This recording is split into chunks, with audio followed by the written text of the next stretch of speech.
बिस्मिल्लाहिर्रहमानिर्रहीम। अस्सलाम वालेकुम। क्या हाल है? आई होप सब खैरियत से होंगे। तो जी आज मैं आपको तवे पे चावल भूनने का तरीका बताती हूँ। क्योंकि पहले हम जो चावल भूनते मतलब लेके आते थे, लेकिन अब तो वो ख़त्म ही हो गया है। कोई होती ही नहीं है कि जो चावल भून दें। और ये सभी बहुत शौक से खाते हैं। और आपको पता सर्दियों में तो वैसे ही बहुत दिल करता है रात को खाने को ना, कुरकुरे से। तो इसका सिंपल तरीका अगर मैं अब रेत में भी बनाते हैं, नमक में भी बनाते हैं।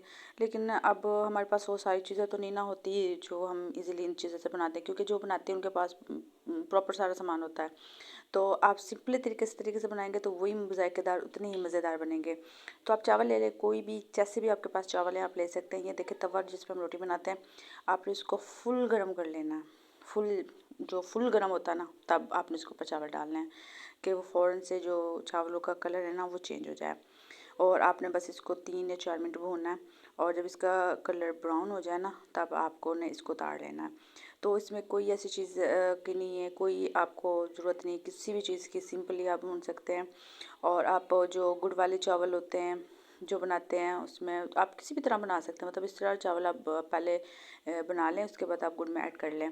तो मैं तो सिंपली बना रही थी ब्राउन भुने हुए चावल। जो चने होते हैं, आपको पता है चने भी इसमें ऐड होते हैं। तो आप भुने चने लेकर इस तरह बना के फिर इसमें चने ऐड कर सकते हैं।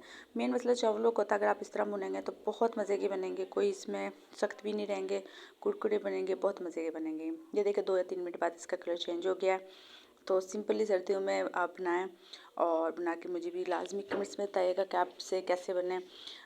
कोई इसमें ऐसी चीज़ का यूज़ नहीं हुआ, कुछ भी ऐसा नहीं, आप सिंपल इससे भी बना सकते हैं। गैस पे बनाए, चूल्हे पे बनाए, मैं चूल्हे पे बना रही हूँ। तो आप बस ये ख्याल रखिएगा, आपने फुल आग पे बनाना है, फुल तेज़ पे, फुल गर्म करके, ताकि जल्दी से बन जाए। क्योंकि स्लो स्लो होता है फिर ये सख्त हो जाएंगे, तो हमने इसको सख्त नहीं करना, बिल्कुल नरम करना, बस इस चीज़ का ख्याल रखना है। तो आज की थी मेरी छोटी सी वीडियो में, लाजमी आपको पसंद आई होगी, लाजमी ट्राई कीजिएगा। देखिए कितना प्यारा कलर आया माशाल्लाह से, लाजमी ट्राई कीजिएगा। खुद भी इंजॉय करें बच्चों के साथ, और सर्दियाँ इंजॉय करें, चावल खाएं बहुत मज़े के। इंशाल्लाह मिलेंगे अगली वीडियो में। अल्लाह हाफिज़।